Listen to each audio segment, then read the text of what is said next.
and the society it sustained. And we're going to talk a little bit about the language, and then we're going to try and learn a bit about the language, because language is not just different words, it basically shapes a worldview, okay? And if you look at the constructions in the Irish language, good morning. Yes, good imagine, it's also. I had no idea what you just said. Good morning to you, how are you? But it also presents you with a worldview, okay? And it's very, Irish is very, very interesting in that respect. And we're going to go through talking about the different idioms. This is Sherman, by the way. He's up for adoption. Do you want to go back to Pennsylvania with me? And why not? Go to Pennsylvania? Okay. Wow. Sounds good. No, it's super. Call Sean, man. Sean 6 years, my son. I was met to it for the heart. So has everybody gotten a copy of the this? Everybody has a copy of it. Okay. So we're going to start Irish language. It's going to be a bit of history and society. Then number 2, we're going to talk a little bit about the culture and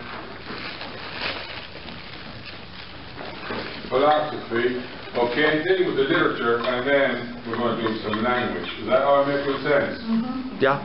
Okay, the first question I'm going to ask people is, what family of languages does the Irish language belong to? Gaelic. Celtic. Celtic, exactly. That nice word, Celtic. Does anyone have any idea what Celtic means? Okay, there's 2 explanations, alright? And this goes back, of course, to Celtic society. Celtic society was made up of 3 groups of people, okay? And what I mean by there was a whole lot of other subgroups and so forth, but there were 3 main groups. In other words, there were 3 groups that had a defined status legally. Okay, so you had a series of laws called Breton laws, and within this you had these 3 groups. You had one group, which were the equites, which comes from equus, you know that word equus, horse. They were the warriors, okay. Then the second group were the druides, the druids. They were the philosophers. And then you had the other group, which were the Thiel, which were the Lumen Caesar called them the plebs. They were the free men. In other words, they were the men who owned land, okay. Landowners. Are that making sense? Mm-hmm. Now, the word Celt, right, there's 2 possibilities, okay? There are 2 explanations. And basically they're very similar words. One's from the Sanskrit, which is Dovkel, and the other one is from the Gaelic, Rokel. One means to strike, and people say it comes from the equites class. Okay, which means the warrior class, because we're talking about a warrior society. The other one, Dovkel, refers to the philosophers, okay, the druides, and they handed down their knowledge orally, they didn't write it, so they kept it hidden, okay, and that word, Dovkel, it was the modern Irish word for K, which means to hide or conceal. The actual verb and noun, or the gerund of that, is C-E-I-L-T, Celt, which is hidden. Has anyone ever heard the word? Would you stand up there, please? Yeah. Both of us stand to attention. What's this woman wearing? Kilt. Yeah, well, that word comes from this word here, Celt. You know these skirts that those Nancy boys up in Scotland wear around with? That word kilt, to hide, comes from actually the Irish verb Celt. Okay, so we're talking about the Celts, okay? We have these 3 groups of warriors, we have druides, and we have, of course, the landowning class. Now, why is it that the Celts came to dominate all of Europe? Well, they mastered the use of iron. They didn't discover it, they mastered it. Okay, it was a much harder, more durable metal than any others, which means you could, knock more forests, plant more ground, produce more food. And then you have a population explosion, okay, because you can feed more people. And they expand then throughout all of Europe, down as far as Greece, and eventually to Ireland. All that making sense? Now, here's the thing about, we're going to just talk a little bit about Ireland. And when did the Celts come to Ireland? How many have been to Ireland? Alright, how many have seen those huge megalithic sites in Ireland, like Newgrange, all those places? Okay. What does that tell you about Irish society? It's been around for tens of thousands of years. Yeah, but what do you need if you're going to come along and build things like that? You usually need language. You need technology. You need a civilization. You need peace. We don't build great buildings at time of war. We're too busy fighting. You need a stratified society. It's organized. You need an advanced civilization. Now, if you look at these buildings in Ireland, they conform, to the cosmos. So there's a, and then the way they're built, if you look at Newgrange, at the time of the winter equinox and the sun is at its lowest point, there's an aperture above the main passage and the sun will shine in there, go back 60 feet and light the inner chamber. Okay? So they had a very advanced knowledge of physics, mathematics, talking about an advanced civilization. Okay? Which it was. I mean, Ireland, for thousands of years, was in many ways the centre of European culture. If you look at even the Bronze Age, some of the finest works of art were produced in Ireland. If you look at some of the Bronze Age musical instruments, they're found throughout Europe, they're coming from Ireland. It's almost like things are being produced in Ireland and exported. So you have this huge civilization, which is megalithic and not Celtic. That's what they're telling us anyway. So, we also know that, okay, in Europe, they spoke Celtic, but the Celtic that they spoke was P-Celtic. See, Celtic breaks down into two different branches. There's P-Celtic and there's Q-Celtic. If you're in Britain, you're speaking P-Celtic. If you're in France, you're speaking P-Celtic. But hang on a second, you're in Ireland, you're speaking Q-Celtic. What's happening? Why is that? Shouldn't that be P-Celtic as well? Well, it should, but it's not. It's Q-Celtic. It's actually distinct to the Irish. Now, where does that come from? Well, the old argument regarding Ireland was that with the expansion of the Celts, that you had these young men and they had no land, they were disinherited, they came to Ireland, went in there, knocked a few natives over the head, took over the land, and it became Celtic. Does that make sense? Huh? How many would say that makes a lot of sense? How many say no? What do you say no? Yeah, we knocked them over the head. Well, if it becomes Celtic, they must have knocked back hard enough because the culture becomes Celtic. Any other reason it might be a load of waffle? Yeah?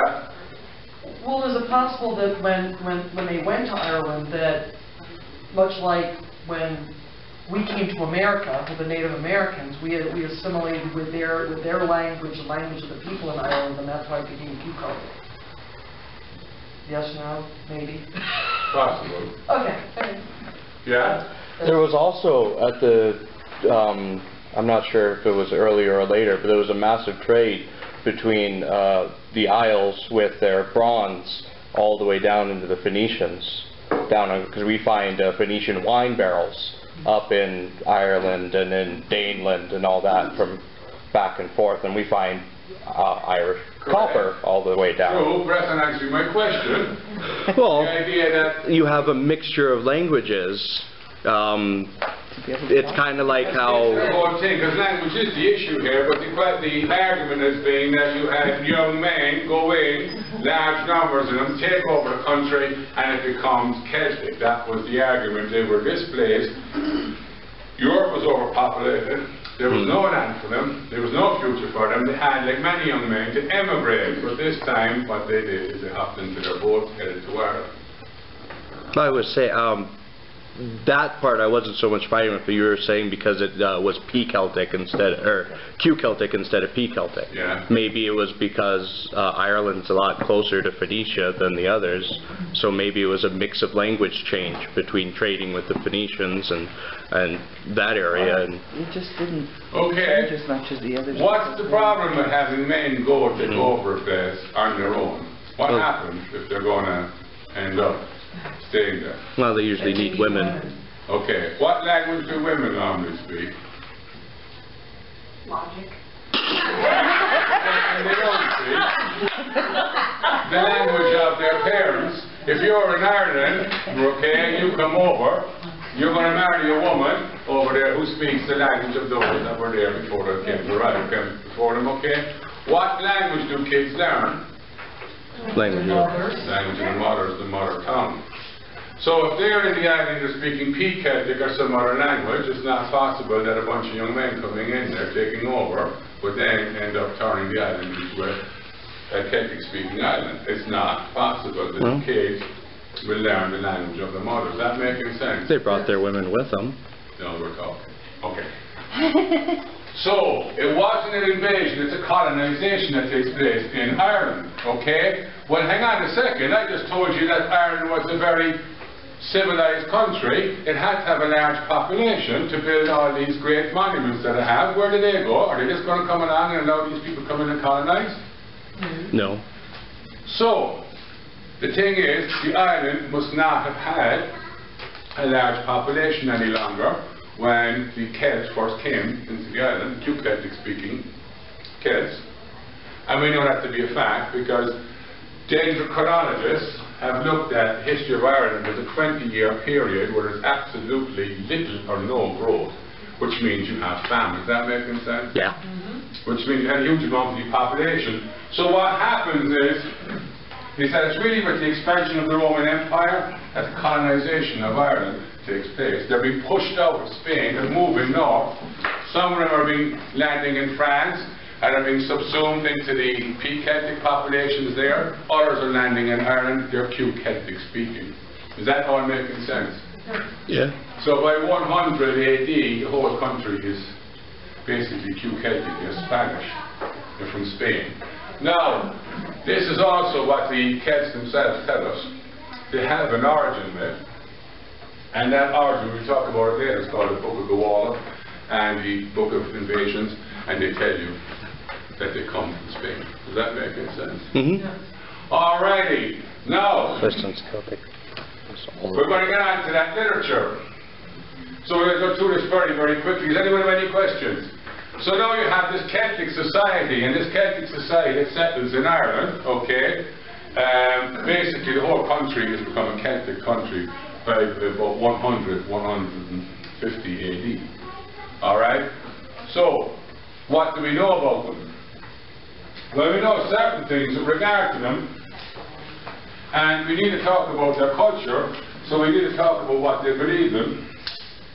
You see, the Celts figured out, like a lot of people did, well, a lot of people, but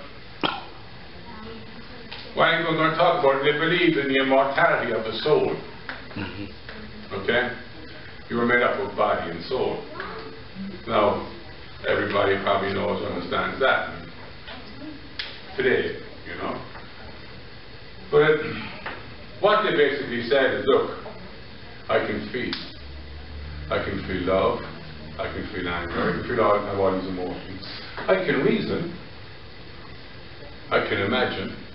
I can recall. I can do all these different things that have no physical aspect to them. So they cannot have a physical source. Does that make sense? So they must be spiritual. Okay? And things that are spiritual, of course, can't be divided.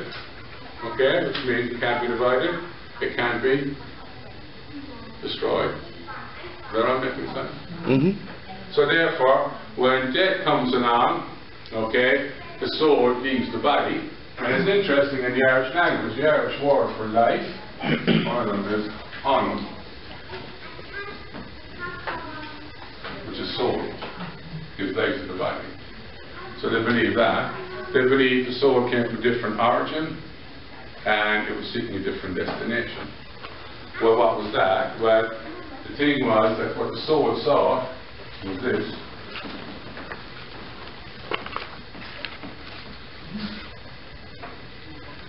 Feeding it, which is truth. So the soul basically saw truth. So when you die, in Irish, they say, and it says very there, tá sé ar tí, the feeding it, which means he's on the path of truth. So he's going on his journey to be true. So life was just. This is very important to remember this because this has a huge impact on the language. Okay, self. And I'm going to talk about it in a second. So, tá sé tí, the feeding it, he's on the path of truth, he's coming to know truth. Alright?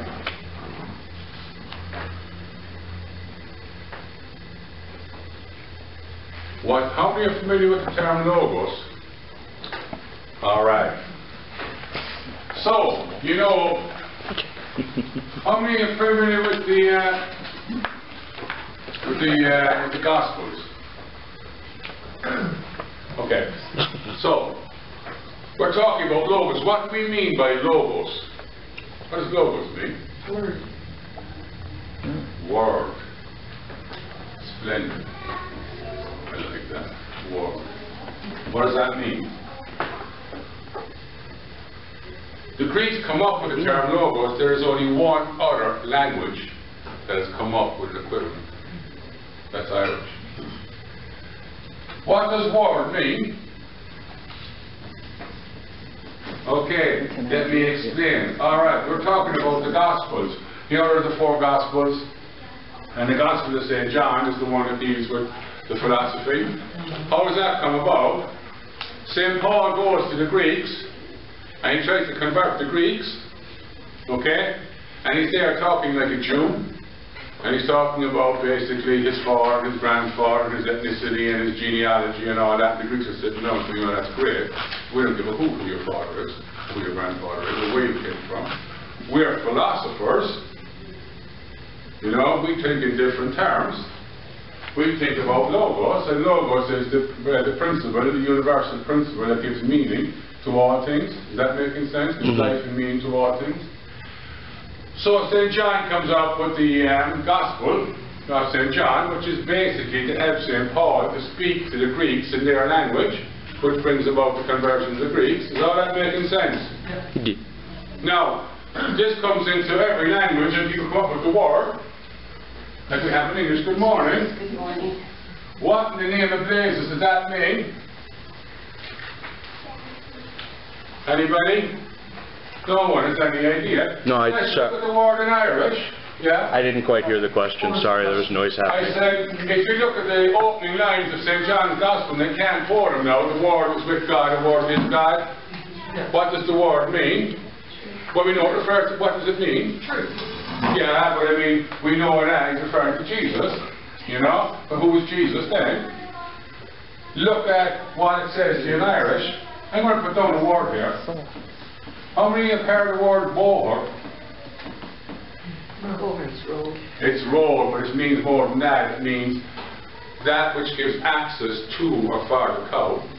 That's what it means, a cow path. The Irish word for logos, right, is briahar, and it's made up of 2 words. Bri, which means life, vitality or meaning, and har, the path, which means access to vitality and meaning. So now this is what you're talking about. It explains, just to use a word, to say, well, he's referring to Christ the truth. You don't have to know that. It's that which gives you access to vitality, life and meaning. Is that making sense?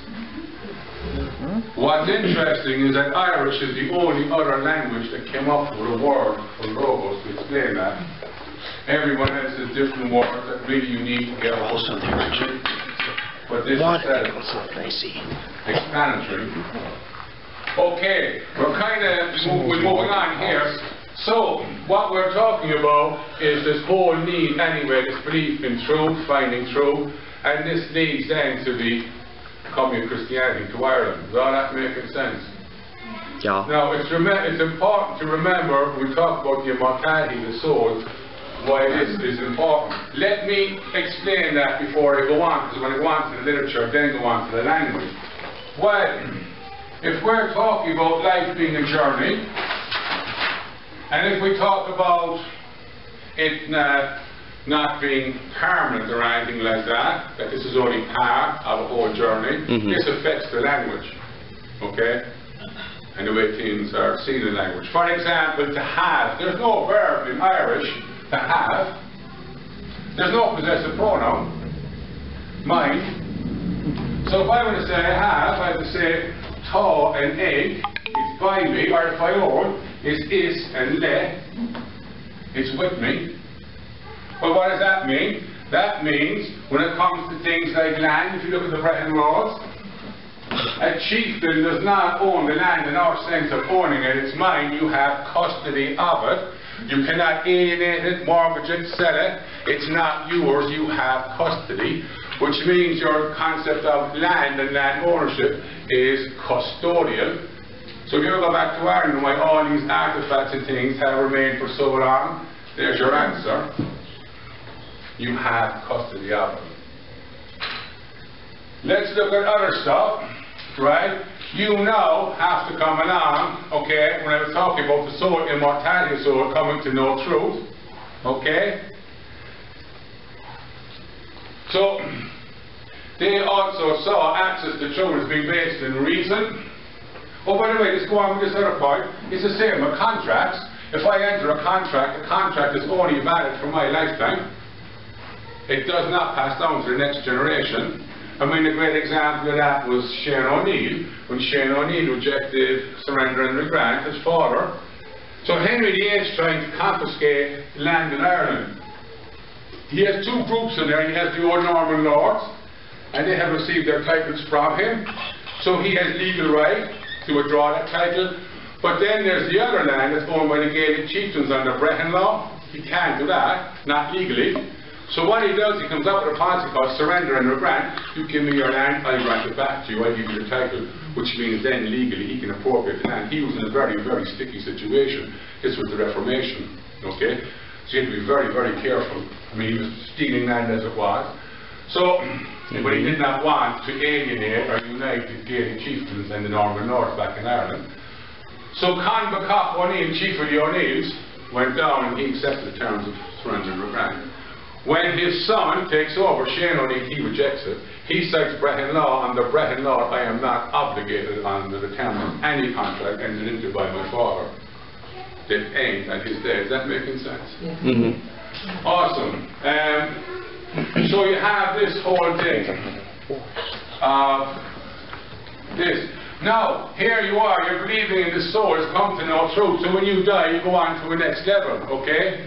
But the kind of quality of journey you have will be determined by the way you live your life, okay?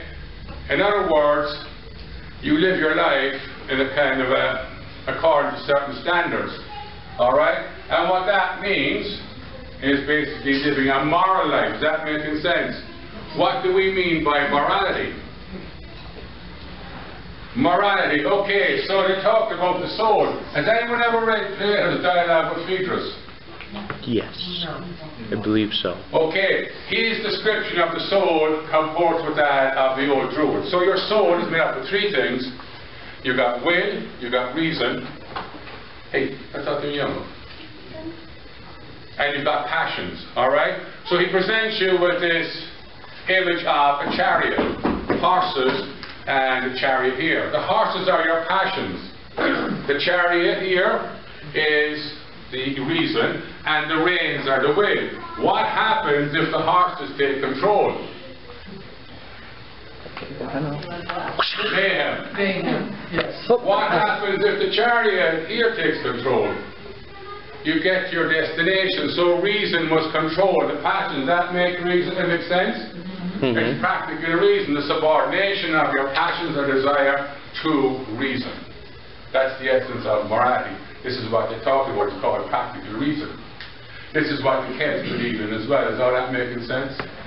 So far. And here's the thing, when it comes to the language, this is all captured in one of the constructions, one very common construction, using the preposition to and air. Okay? If I want to say I feel something, if I want to say I wear something, I would say, use this to and air. If I want to say I'm wearing a shirt, I would say ta lena orm. If I want to say I'm wearing a pants, ta briste orm. If I want to say I'm wearing shoes, ta broga orm. Can I take off my shirt? Can I take off my pants? Can I take off my shoes? Yeah. I have control over them. It's the same thing with feelings. If I want to say I'm angry, so if I want to say I'm wearing shoes, ta broga orm. If I want to say I'm angry, ta farog orm. If I can take off my shoes, can I take off my anger? Yeah. Can I take off my sadness? Yeah. So I have control over my feelings. And the point being is, unless you control your feelings control you. And if your feelings control you, you are living not a life according to the practical reason, you're living one that is irrational. You're going to have mayhem. Is all that making sense? Getting back to the other thing. The other thing I mentioned earlier, we have no possessive pronoun. What is the possessive pronoun in English? Mine. Thank you. You cannot use, that doesn't exist in Irish. Okay? You see, the world we live in, okay, I'm center of the universe. It's me. It's all about me. If anyone wants to know what life's about, it's about me. Right? In Irish it doesn't work that way. In Irish, if you want to use mine, you have to use this word. Quait. And quait is the Irish word for share. If I want to say mine, it's mo quait, my share. So you have to think not in terms of me, but in terms of sharing. With whom? Everyone. It doesn't start with everyone. Oh, thank goodness. Who's number one? With me. Well, sharing with yourself really doesn't mean you work. That's kind of... I share with myself all Who the do you time. share with? First of all, The land. husband, wife, children, brothers, sisters. Then it extends from the family unit to the community, and then to the tribe, whatever nation. Does that make any sense? Yes. Awesome. All right. Now, I could keep going on here into these different things, but I think we've kind of made our point, have we? Otherwise, the whole class is going to go talking about this stuff. I often say one of the classes I love to teach in Irish is to look at all the different idioms. And here's one to take away.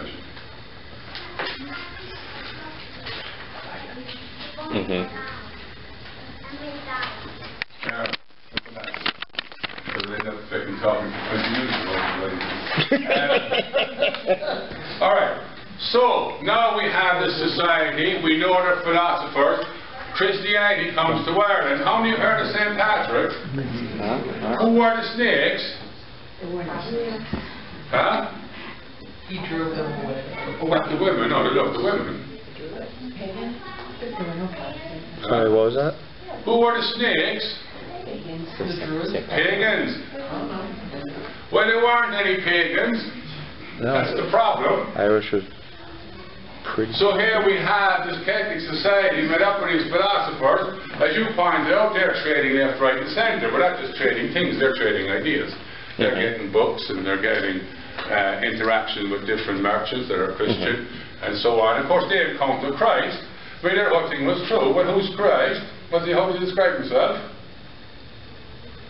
Who does he say I am? I am the way and the light. With the truth and the life. So all of a sudden the question is, what is truth? Who is truth? So they go berserk over Christ. So they start borrowing in all this Christian theology about Christ. They love him. And the Blessed Mother, they absolutely love her altogether. Why? She fits right in. The lady on the rock is there. Because who is the great? The martyr. None of you have heard this word. I actually see fellas on internet trying to find out what's the Irish word for Mother Nature. That's it. Mother. So in the Celtic world, you descend from the woman. Everything's seen in terms of the woman. Okay? Why? Without women, you have no children. They're the life givers. So who's the great goddess of the Celts? Mother Nature. Mother Nature, mate. Dano. How many have ever heard Tapa de Dano. give me the name of Blue River in Europe named after her? Dane. Danube. The road is named after her as well. Rohanu, which is most great, most powerful. Okay? So here you have this idea of the mother figure. So this is the mother figure. Okay? She is the ruler over all things. Okay? In Ireland, Ireland is always seen in terms of the woman. Every river in Ireland has a female goddess except one. I explain why. Attached to it, because the rivers are the arteries of the body. Ireland is the woman. It's always represented. The three goddesses or princesses that represent Ireland are Eru,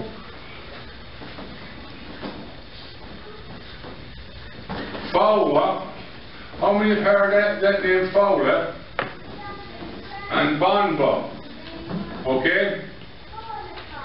And these are all referred to. When you look at any old Irish poetry, they come up. But this is the one, because she basically, when the Celts arrived, said that they fulfilled the prophecy that they were entitled to the sovereignty of the country. She gave it to them.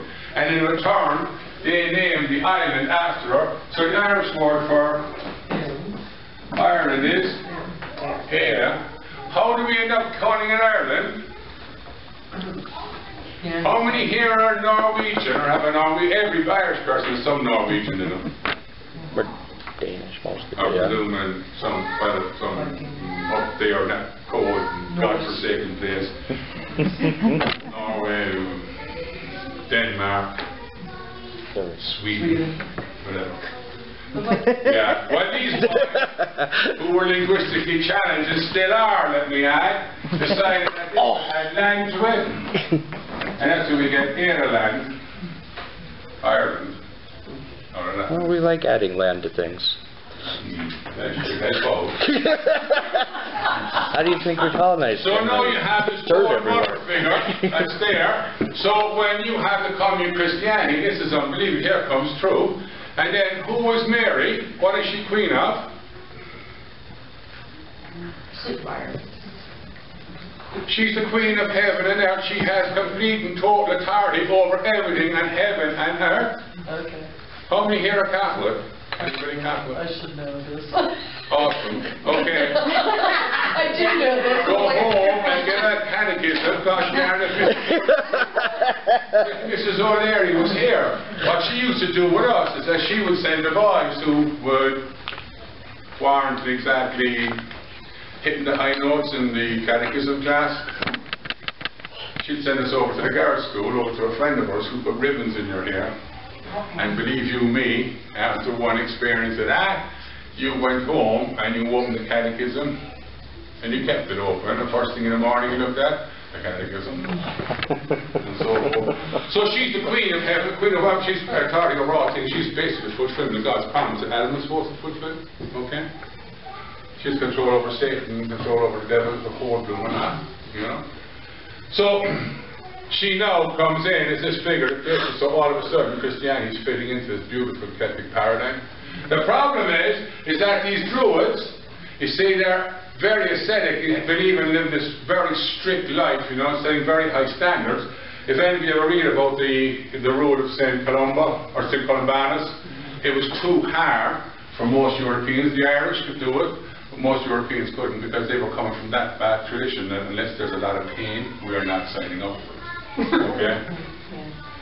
I'm not kidding you, it was so strict.